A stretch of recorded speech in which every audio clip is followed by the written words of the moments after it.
Hola, soy David.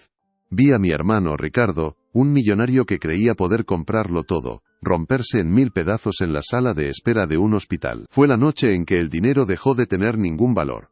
¿Alguna vez has visto a alguien tan poderoso volverse completamente vulnerable?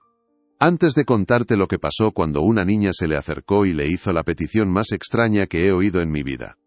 Comenta aquí desde dónde estás viendo esto y suscríbete ya al canal. Créeme, no querrás perderte lo que sucede cuando la fe más pura desafía a la lógica más fría. Nos encontrábamos en la unidad de cuidados intensivos del hospital más caro de la ciudad, un lugar que mi hermano probablemente podría haber comprado si eso hubiera servido de algo. Pero allí, en esa sala de espera blanca, aséptica y silenciosa, su poder no era más que un traje caro y arrugado. Su único hijo, mi sobrino Mateo, de apenas 8 años, estaba al otro lado de una puerta cerrada, debatiéndose entre la vida y la muerte, tras un accidente absurdo y repentino. El conflicto no estaba solo en los monitores que pitaban al otro lado, sino en el rostro de Ricardo, una máscara de control que se agrietaba con cada segundo que pasaba, revelando una impotencia que nunca antes había conocido. Recuerdo a Ricardo cerrando tratos millonarios por teléfono mientras apenas miraba los dibujos que Mateo le enseñaba. Siempre había una reunión más importante, una llamada que no podía esperar. Su vida era un torbellino de éxito y control, y ahora estaba atrapado en la quietud más absoluta, una tortura para un hombre como él. Lo veía mirar fijamente la puerta de la UCI, como si con la pura fuerza de su voluntad pudiera derribarla y ordenar a la vida de su hijo que volviera a la normalidad. La culpa, esa que nunca admitiría en voz alta, le carcomía por dentro. El padre ausente, enfrentado al silencio de una posible ausencia eterna. Era un castigo cruel y perfectamente diseñado para él. El ambiente en esa sala era un reflejo exacto de su alma, frío, impersonal y terriblemente solitario. Las luces blancas del techo parecían desinfectar cualquier atisbo de esperanza, y el olor a antiséptico se mezclaba con el del café quemado de una máquina expendedora. Había otras familias, cada una hundida en su propia tragedia, pero no existía consuelo compartido. Cada uno llevaba su dolor como una carga privada e intransferible. Las enfermeras pasaban con una eficiencia casi robótica, evitando el contacto visual para no contagiarse de la desesperación. En ese templo de la ciencia, la vulnerabilidad era una enfermedad más, y nadie quería acercarse a un hombre que se desmoronaba en silencio. Fue entonces cuando la vi. En un rincón, sentada en una de esas sillas de diseño incómodo, había una niña de unos 6 años. Pasaba casi desapercibida, con un vestido sencillo y unos ojos enormes que observaban todo con una calma que no encajaba en aquel lugar. Mientras mi hermano era un volcán de rabia contenida, ella era un lago en calma. No lloraba, no jugaba, no parecía asustada. Simplemente estaba allí, presente, como si entendiera la densidad del aire y el peso del sufrimiento ajeno. Su serenidad era tan extraña, tan fuera de lugar, que resultaba casi hipnótica. Era un pequeño punto de paz en medio de un océano de angustia y caos. De repente, sin que nadie se lo pidiera, la niña se levantó. Sus movimientos eran lentos, deliberados. Cruzó el pequeño espacio que nos separaba, y se detuvo justo delante de mi hermano. Ricardo ni siquiera la miró al principio, perdido en su propio infierno personal. Yo me quedé paralizado sin saber qué esperar. Pensé que se había perdido, que buscaba a sus padres, pero ella no parecía perdida en absoluto. Levantó su pequeña mano, no para pedir nada, sino como para llamar su atención con suavidad. Ricardo bajó la vista, y en sus ojos vi un destello de pura irritación, como si la presencia de aquella niña fuera la última ofensa en una noche insoportable. Señor, si me da un poco de agua yo rezaré y salvaré a su hijo. Esas fueron las palabras exactas que salieron de su boca.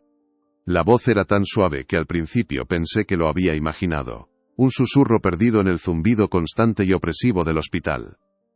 Ricardo levantó la cabeza bruscamente, como si le hubieran dado una bofetada.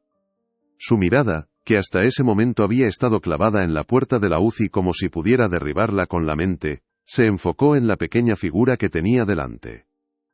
Vi en sus ojos una mezcla de incredulidad y un desprecio helado. Para un hombre que lo compraba todo, que resolvía crisis con transferencias millonarias, aquella petición era un insulto, una broma macabra en el peor momento de su vida. La rutina de la espera se había convertido en una forma de tortura lenta y metódica. Cada hora era idéntica a la anterior. Un silencio pesado, interrumpido solo por el paso apresurado de una enfermera, o el pitido lejano de un monitor que se colaba por debajo de la puerta. Ricardo no se movía.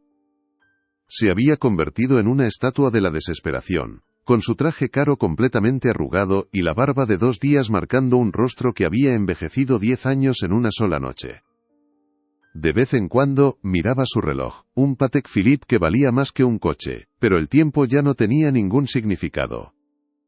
Los minutos, las horas, todo se había fundido en una masa informe de angustia. La esperanza se había evaporado, dejando solo un residuo seco y amargo.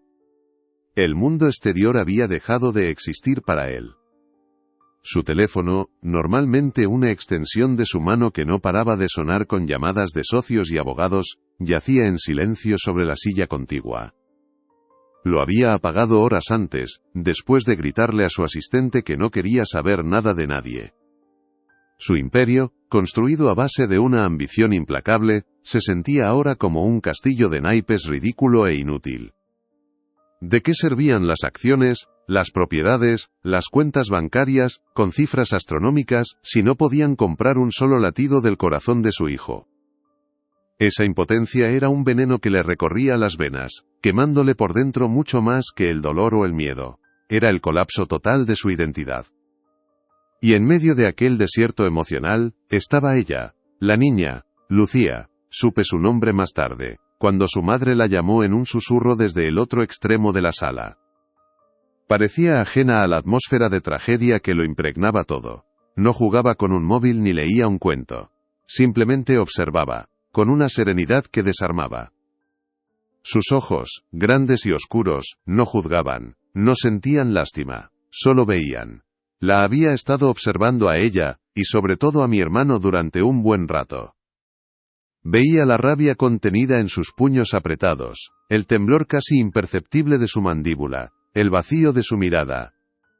Era como si pudiera leer el mapa completo de su sufrimiento sin necesidad de palabras. Cuando se levantó, su movimiento fue tan natural y decidido que nadie intentó detenerla. Cruzó el suelo de linóleo blanco con pasitos cortos pero firmes, una pequeña mancha de color, en un mundo monocromático de dolor. Se detuvo a 1 metro de Ricardo, esperando pacientemente a que él notara su presencia. No lo tocó, no hizo ningún ruido. Simplemente esperó, con una dignidad que no correspondía a sus pocos años. Yo me quedé inmóvil, conteniendo la respiración. Una parte de mí quería intervenir, alejarla de la tormenta que era mi hermano en ese momento, pero otra parte, una más profunda y extraña, sentía que estaba presenciando algo que debía suceder. Un acto inevitable del destino. Finalmente Ricardo bajó la vista. El desprecio en su rostro se intensificó al verla. Para él, ella era solo una niña pobre, probablemente de una de esas familias que apenas podían pagar la consulta, y que ahora se atrevía a molestarle. Fue entonces cuando ella habló, y su petición, tan simple y a la vez tan profunda, rompió el aire viciado de la sala. Señor, si me da un poco de agua, yo rezaré y salvaré a su hijo. Ricardo soltó una risa seca, sin humor, un sonido horrible, roto. Era la risa de un hombre que lo ha perdido todo, y al que el universo decide darle una última patada.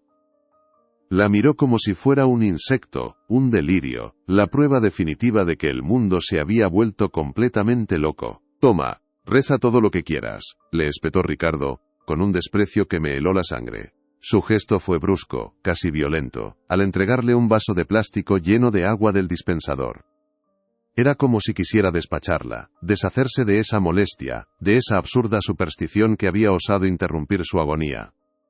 Para él, en ese momento, la fe de esa niña, no era más que una ofensa, un recordatorio de un mundo de ingenuidad que él había aplastado hacía mucho tiempo bajo el peso de su éxito y su cinismo. La miró con una mezcla de lástima y rabia, esperando que cogiera su premio de consolación y se largara, dejándole en paz con su dolor tangible, real y carísimo. Pero Lucía no se inmutó. Recibió el vaso con una delicadeza que contrastaba brutalmente con la tosquedad de mi hermano. Sus pequeñas manos rodearon el plástico como si fuera un cáliz. No se puso a recitar oraciones en voz alta ni a hacer aspavientos teatrales, que era lo que Ricardo seguramente esperaba para poder burlarse. En su lugar, se sentó de nuevo en su silla, dio un sorbo minúsculo y cerró los ojos. El silencio que se creó a su alrededor fue distinto. Ya no era el silencio opresivo de la espera, sino un silencio denso, cargado de intención. Ricardo se quedó mirándola, desconcertado. La rabia en su rostro empezó a ceder, reemplazada por una perplejidad casi infantil. Aquella quietud era un arma que él no sabía cómo combatir. Los minutos siguientes fueron eternos. Ricardo no le quitaba ojo de encima, ya no miraba la puerta de la UCI, ni su reloj, ni el móvil apagado. Toda su atención, la misma que dedicaba a cerrar tratos de millones de euros, estaba ahora concentrada en esa niña inmóvil. Empezó a fijarse en detalles que antes habría ignorado: el lazo un poco deshecho de su pelo, sus zapatitos gastados, la seriedad casi solemne de su postura. Era como si la estuviera viendo de verdad por primera vez, no como una interrupción, sino como una persona. Lentamente, sin que él se diera cuenta, la armadura de hombre de negocios implacable empezó a agrietarse. Yo lo vi. Vi cómo su cuerpo, antes tenso como una cuerda de acero, se relajaba 1 milímetro. De repente, Lucía abrió los ojos y le miró directamente. No había en su mirada ni pena, ni reproche, ni siquiera la inocencia que uno esperaría de una cría. Era una mirada profunda, tranquila, que parecía saberlo todo. Parecía ver más allá del traje caro y la desesperación, veía el miedo puro de un padre a punto de perderlo todo. Ricardo aguantó la mirada un segundo y luego la desvió, como si le quemara. Se pasó la mano por la cara, pero esta vez no era un gesto de rabia, sino de una fatiga inmensa, abrumadora. Soltó un suspiro, un sonido largo y tembloroso que pareció vaciarle los pulmones de todo el aire viciado que llevaba dentro. Fue la primera señal de rendición, el primer indicio de que algo en él se estaba rompiendo para poder sanar. Con una voz que apenas era un susurro, casi como si hablara para sí mismo, Ricardo le preguntó: ¿Cómo te llamas? La pregunta flotó en el aire, tan frágil que temí que se rompiera. Lucía le respondió sin dudar, con la misma calma de antes: Lucía, espero a mi abuela. No hubo más palabras. Pero en ese breve intercambio, algo fundamental había cambiado. Mi hermano, el hombre que solo hablaba en términos de cifras y contratos, había establecido una conexión humana, simple y pura. Incluso vi cómo una comisura de sus labios se curvaba en un amago de sonrisa, una mueca triste y agotada, pero una sonrisa al fin y al cabo. Era el primer rastro de humanidad que le veía en toda la noche, un pequeño brote verde en un desierto de desesperación. Lucía pareció sentir ese cambio en él. Inclinó un poco la cabeza y dijo algo que me dejó sin aliento, y que sé que a Ricardo le atravesó el alma. No tengas miedo. A veces cuando todo está en silencio, es cuando mejor se oye. No especificó a qué se refería, si a Dios, a su hijo o a la propia vida, y esa ambigüedad lo hizo aún más poderoso.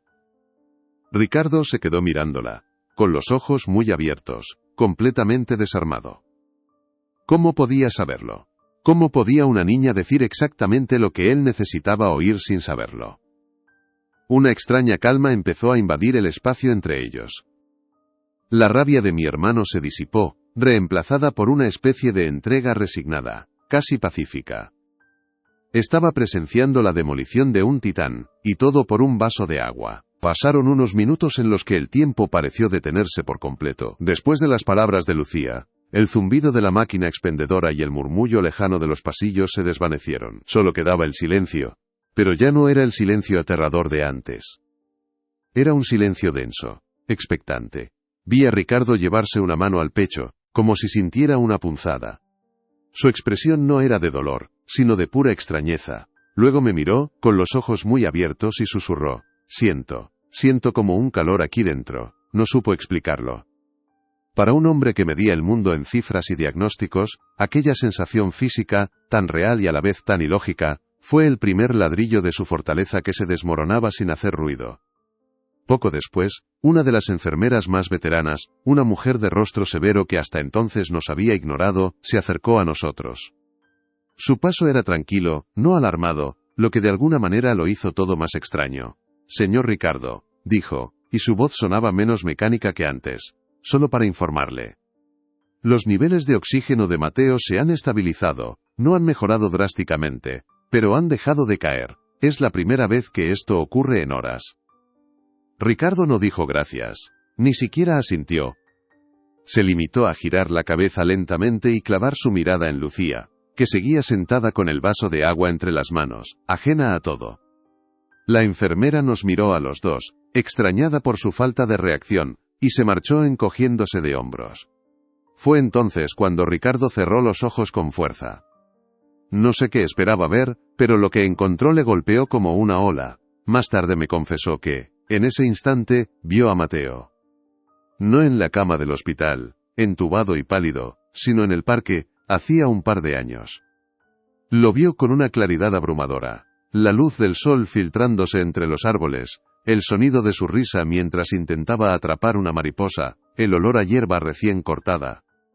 Era un recuerdo que creía perdido, sepultado bajo miles de reuniones y preocupaciones. La imagen fue tan vívida, tan real, que por un momento olvidó dónde estaba. Cuando abrió los ojos, una lágrima solitaria, la primera que le veía derramar en su vida, le resbaló por la mejilla. Yo observaba toda la escena desde mi silla, sintiéndome como un espectador en una obra de teatro cuyo guión no entendía. Ver a mi hermano, el hombre de hierro, el tiburón de los negocios, completamente roto por la presencia de una niña, era desconcertante. Al principio, pensé que era el estrés, el agotamiento. Que su mente, llevada al límite, estaba empezando a jugarle malas pasadas. Busqué una explicación lógica, un diagnóstico para su comportamiento. Pero cuanto más lo miraba, más me convencía de que lo que estaba ocurriendo no tenía nada que ver con la psicología. Había una energía en esa sala, algo que emanaba de la quietud de Lucía, y que estaba desmontando a mi hermano pieza por pieza, exponiendo al hombre vulnerable que llevaba décadas ocultando. De repente una de las luces fluorescentes del techo, que había estado parpadeando con un zumbido irritante desde que llegamos, se estabilizó. La luz fría y blanca se volvió extrañamente cálida, bañando nuestro rincón de la sala en un resplandor suave. Fue un detalle minúsculo, probablemente una simple casualidad eléctrica, pero en aquel contexto se sintió como una señal. Ricardo también se dio cuenta. Levantó la vista hacia la lámpara, luego la bajó hacia la niña. Su rostro ya no mostraba desprecio ni rabia, sino un miedo reverencial. Era el miedo del hombre que se asoma al borde de un abismo y descubre que el vacío le devuelve la mirada, y que esa mirada no es hostil, sino incomprensiblemente pacífica. Mi hermano se inclinó hacia adelante, con los codos apoyados en las rodillas en una postura de completa rendición. Abrió la boca para decir algo, para preguntarle a Lucía quién era, qué estaba haciendo, cómo era posible todo aquello. Las palabras estaban en la punta de su lengua, una súplica desesperada de un hombre que había perdido todas sus certezas. Vi la lucha en su interior, su mente racional gritándole que era una locura, y su corazón, por primera vez en mucho tiempo, pidiéndole que creyera. Pero justo cuando iba a hablar, un sonido brusco nos hizo sobresaltar a todos. La puerta de la UCI se abrió de golpe, con una violencia que rompió la calma sagrada que se había instalado en la sala. El que salió por la puerta no era una enfermera, sino el jefe de la UCI, un hombre de rostro impenetrable que habíamos visto un par de veces. Su expresión era una mezcla imposible de alivio profesional y desconcierto absoluto. Se dirigió directamente a Ricardo, ignorándome por completo. Señor, no me pregunte cómo, porque ninguno de nosotros lo entiende, pero los signos vitales de Mateo se han normalizado. Está respirando por sí mismo. Sigue delicado, pero ha salido del estado crítico. Es, médicamente inexplicable. Ricardo escuchó las palabras, pero no pareció asimilarlas. En lugar de correr hacia la puerta, se giró bruscamente, con una urgencia febril, buscando con la mirada a la niña. Necesitaba encontrarla, necesitaba una respuesta que la ciencia no podía darle. Pero la sala de espera estaba casi vacía. El rincón donde Lucía había estado sentada estaba desocupado, la silla fría y anónima. No había ni rastro de ella, ni de la mujer que supuse era su madre, ni de nadie que se les pareciera. Habían desaparecido. La sensación de irrealidad era tan densa que casi se podía tocar. Mi hermano recorrió la sala con la mirada, su rostro pasando de la esperanza a una confusión desesperada. ¿Dónde está? ¿A dónde ha ido?, murmuraba para sí mismo, más que para mí. Era como si se los hubiera tragado el suelo, como si nunca hubieran estado allí. El milagro de su hijo pasaba a un segundo plano, frente al misterio de su salvadora. La lógica de Ricardo se había roto, y ahora buscaba aferrarse a la única pieza que no encajaba. Fue entonces cuando vio a la enfermera veterana, la de rostro severo, que volvía por el pasillo. Ricardo se abalanzó sobre ella, no con agresividad, sino con la desesperación de un náufrago. La cogió suavemente del brazo, obligándola a detenerse. «La niña», dijo con la voz rota. «La niña que estaba sentada ahí, en la esquina. ¿La ha visto? ¿Sabe a dónde ha ido su familia?» La describió con un detalle febril: el vestido sencillo, los ojos grandes y serenos, el lazo en el pelo. La enfermera lo miró con una expresión de extrañeza, frunciendo el ceño. Intentaba ser paciente, como si estuviera tratando con alguien que ha sufrido un shock, y no razona con claridad, lo que, en cierto modo, era verdad. «Señor Ricardo, por favor intente calmarse», le dijo la mujer con una voz suave pero firme, intentando que soltara su brazo. «Ha pasado por una situación muy estresante. Aquí no ha habido ninguna niña con esa descripción en toda la noche. Solo estaban ustedes y la familia del señor Cuevas, que esperan a su padre, y ellos no tienen hijos pequeños, quizá con el cansancio y la tensión». Estaba sugiriendo que se lo había imaginado, que todo había sido una alucinación producto del agotamiento y la desesperación. Vi la rabia impotente crecer en los ojos de mi hermano. Le estaban quitando la única explicación tangible, por ilógica que fuera, a lo que acababa de suceder. Le estaban diciendo que estaba loco. «No me lo he imaginado», gritó Ricardo, y su voz resonó en el silencio del pasillo, haciendo que un par de personas se giraran. Hablé con ella. Le di agua. Se llamaba Lucía. Al pronunciar el nombre, la expresión de la enfermera cambió por completo. La máscara de profesionalidad se resquebrajó, y en su lugar apareció una palidez cerúlea, un reconocimiento que le heló la sangre. Sus ojos se abrieron de par en par, y su boca se entreabrió en un gesto de puro asombro y un terror antiguo. «Lucía», repitió en un susurro apenas audible, como si el nombre fuera una llave que acababa de abrir una puerta olvidada y muy dolorosa en su memoria. «¿Ha dicho usted Lucía?» Sin decir una palabra más, la enfermera se giró y empezó a caminar, haciéndole un gesto a Ricardo para que la siguiera. La seguimos por un pasillo secundario, uno menos transitado, hasta una zona más tranquila del hospital. Se detuvo frente a una pared decorada con fotografías y placas de agradecimiento. Era un pequeño mural, discreto y emotivo. «El muro de los pequeños ángeles», susurró ella. «Los niños que, al irse, dieron vida a otros», y entonces, con un dedo tembloroso, señaló una de las fotos. Era un retrato pequeño y ligeramente descolorido de una niña sonriente, con un lazo en el pelo y unos ojos enormes y serenos. Era ella. Era Lucía. Debajo de la foto, una pequeña placa decía: «Lucía Ramos, 2012-2018, su luz nunca se apaga». Ricardo se quedó paralizado, mirando la fotografía. El aire se le escapó de los pulmones en un silbido. Leyó las fechas una y otra vez, como si no pudiera comprenderlas. 2018. Hacía más de 5 años. La enfermera, con la voz quebrada, añadió el último clavo en el ataúd de su razón. Murió aquí, en este hospital. Después de un accidente de coche terrible en la autovía. Fue una de nuestras donantes de órganos más jóvenes. Su corazón salvó a otro niño. Ricardo dio un paso atrás, como si le hubieran golpeado.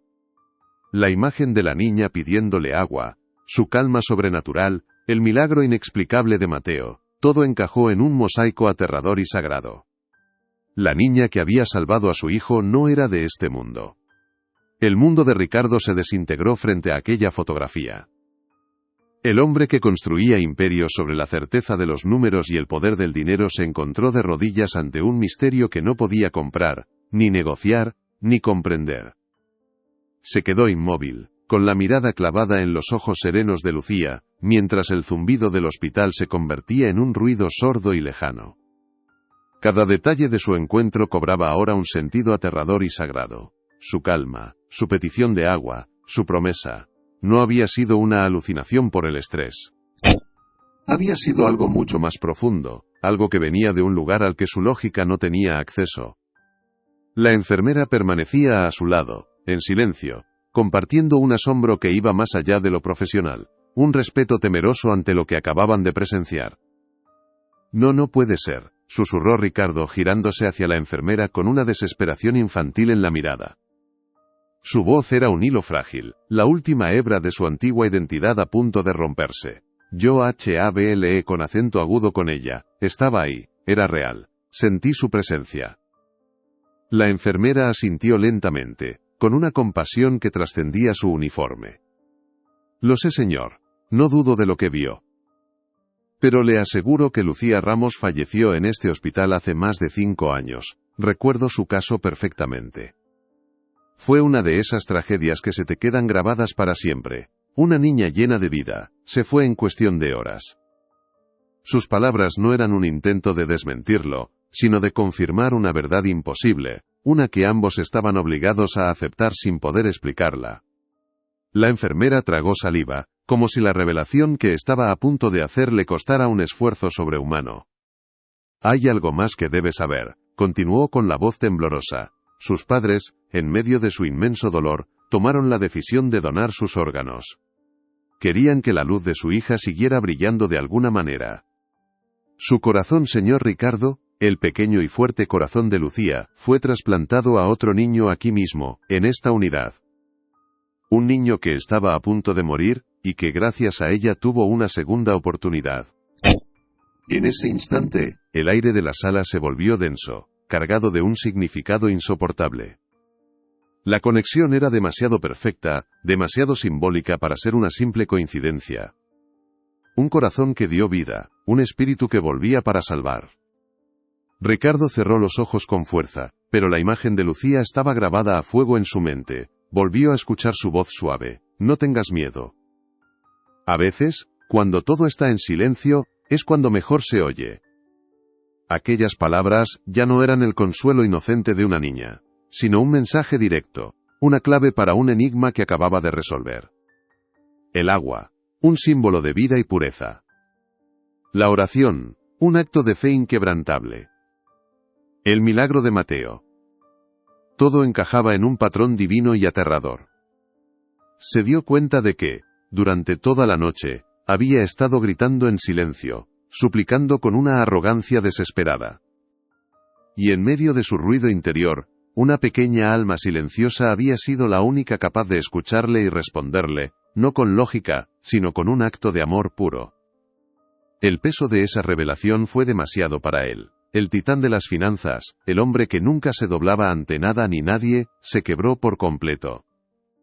Sus piernas cedieron y se deslizó lentamente por la pared hasta quedar sentado en el suelo frío del pasillo, con la cabeza entre las manos. No lloró con ruido sino con un temblor silencioso que sacudía todo su cuerpo.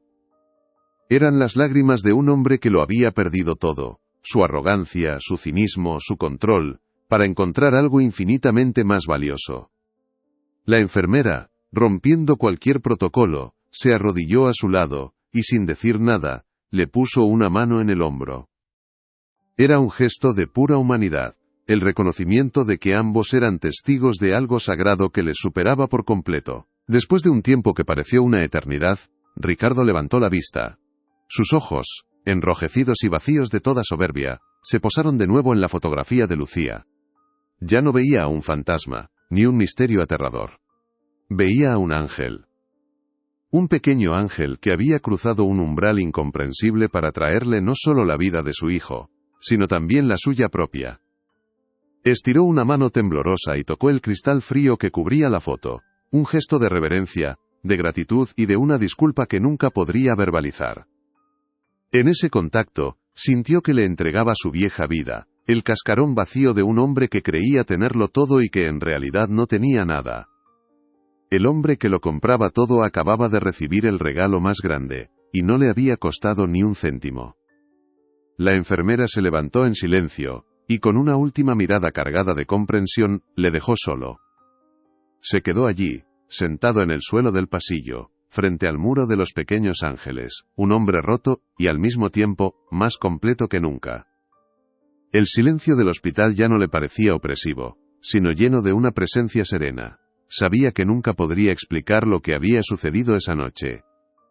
La ciencia lo llamaría un shock, la psicología una alucinación, pero él sabía la verdad. Había sido visitado por la gracia, y esa verdad, tan ilógica como irrefutable, había demolido su mundo para construir uno nuevo sobre los cimientos de la fe, la humildad, y el recuerdo eterno de una niña llamada Lucía. Cuando volvimos a la sala de espera, Ricardo no era el mismo hombre que había entrado allí horas antes. El titán de las finanzas se había derrumbado, pero en su lugar no había un vacío, sino una quietud que nunca antes le había visto. Se sentó en la misma silla de antes, pero su postura era diferente. Ya no era la de un depredador enjaulado, sino la de un peregrino que ha llegado al final de un largo y doloroso camino. No hablaba de negocios, ni de dinero, ni siquiera de la milagrosa recuperación de Mateo. Su mirada estaba perdida en un punto invisible, como si estuviera contemplando el vasto paisaje de su propia alma, un territorio que había mantenido bajo llave durante décadas y que ahora se abría ante él, desolado pero fértil, listo para ser sembrado de nuevo. Al entrar en la habitación de Mateo, ya fuera de peligro, el cambio en mi hermano fue aún más palpable. Antes, habría entrado dando órdenes, exigiendo explicaciones a los médicos, tratando la situación como una crisis empresarial que debía ser gestionada. Ahora, se acercó a la cama de su hijo con una reverencia casi sagrada. Se quedó de pie, mirándolo dormir, y por primera vez no vi en sus ojos al hombre de negocios calculando pérdidas y ganancias, sino simplemente a un padre. Un padre que había estado a punto de perderlo todo, y que ahora entendía que el verdadero valor no se mide en euros. Extendió la mano y acarició la frente de Mateo con una delicadeza que me encogió el corazón. Fue un gesto que valía más que todos sus millones, una promesa silenciosa de que, a partir de ese momento, todo sería diferente. La atmósfera entre nosotros también se transformó. La tensión, la culpa no expresada y la distancia que siempre habían marcado nuestra relación, se disiparon en el aire aséptico del hospital. Su esposa, Elena, que había permanecido en un estado de shock silencioso, lo miró como si lo viera por primera vez. Vio al hombre vulnerable que se había ocultado tras una máscara de arrogancia, y en lugar de reproches, encontró un espacio para la compasión. Nos sentamos juntos no como piezas de una familia rota, sino como supervivientes de un naufragio que habían encontrado una orilla inesperada. El silencio ya no era un arma sino un bálsamo. La fe, esa palabra que Ricardo solía ridiculizar, se había instalado entre nosotros, no como una creencia religiosa, sino como la certeza compartida de que habíamos sido testigos de algo inexplicable y sagrado. Los días que siguieron a la salida del hospital fueron un lento despertar. Ricardo vendió su participación en un negocio multimillonario sin dudarlo, una decisión que meses antes le habría parecido una locura. Me dijo que necesitaba tiempo, no más dinero. Empezó a caminar, a pasear sin rumbo por la ciudad, como si estuviera redescubriendo el mundo. Lo veía detenerse a observar cosas que antes le habrían parecido insignificantes. Un niño jugando en un parque, una pareja de ancianos cogidos de la mano, la luz del atardecer reflejada en los edificios. Su ritmo de vida se ralentizó hasta casi detenerse. Ya no corría hacia la siguiente meta. Aprendía a habitar el presente, a respirar, a sentir. Era un hombre que había vuelto de la muerte, no física, sino espiritual, y cada nuevo día era un regalo que desenvolvía con cuidado y gratitud. Una tarde lo encontré en el parque con Mateo. No estaba mirando el móvil ni cerrando un trato por teléfono. Estaba sentado en el césped, a la altura de su hijo, enseñándole a hacer volar una cometa. Se reían. La risa de Ricardo era diferente, más ligera, sin el peso del cinismo que siempre la había acompañado. Vi en sus ojos una alegría pura, infantil, que creía extinta en él. Estaba completamente presente, entregado a ese momento simple y perfecto. En ese instante, comprendí la magnitud de su transformación. El milagro no había sido solo la recuperación de Mateo, sino el renacimiento de su padre. Lucía no solo había salvado a un niño de la muerte, había salvado a un hombre de una vida vacía. Le había devuelto la capacidad de soñar, de jugar, de amar sin condiciones.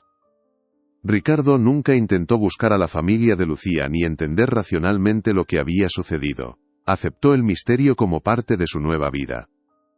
Guardó el vaso de plástico que la niña había dejado en una pequeña caja de madera, como si fuera la reliquia más valiosa del mundo. A veces, por la noche, lo veía sacarlo y sostenerlo entre sus manos, en silencio. No rezaba en el sentido tradicional, pero sé que en esos momentos conectaba con algo profundo, con esa gratitud inmensa y esa humildad que lo habían salvado. Lucía se había ido, desvanecida como un sueño al amanecer, pero su lección permanecía grabada a fuego en su alma, que la verdadera fuerza no reside en el control, sino en la entrega, y que a veces, para recibirlo todo, primero hay que estar dispuesto a perderlo todo. Hoy Ricardo es un hombre distinto, su riqueza sigue ahí, pero ya no lo define. Se ha convertido en una herramienta para hacer el bien, para financiar causas en las que cree, especialmente las relacionadas con niños, en situaciones vulnerables. Ha aprendido que la vida, la verdadera vida, se encuentra en los pequeños gestos, una conversación sin prisas, un abrazo sincero, una tarde de juegos en el parque. La figura de Lucía nunca nos abandonó. Se convirtió en la guardiana silenciosa de nuestra familia, un recordatorio constante de que hay fuerzas en el universo que no podemos comprender, y que la fe más pura puede florecer en el lugar más inesperado, pidiendo solo un poco de agua a cambio de un milagro. Su presencia es una lección eterna que nos enseñó a vivir de nuevo. Si conoces a alguien que necesite escuchar esta historia, por favor, comparte este vídeo con esa persona. Y no olvides suscribirte para más relatos como este. Gracias por escuchar.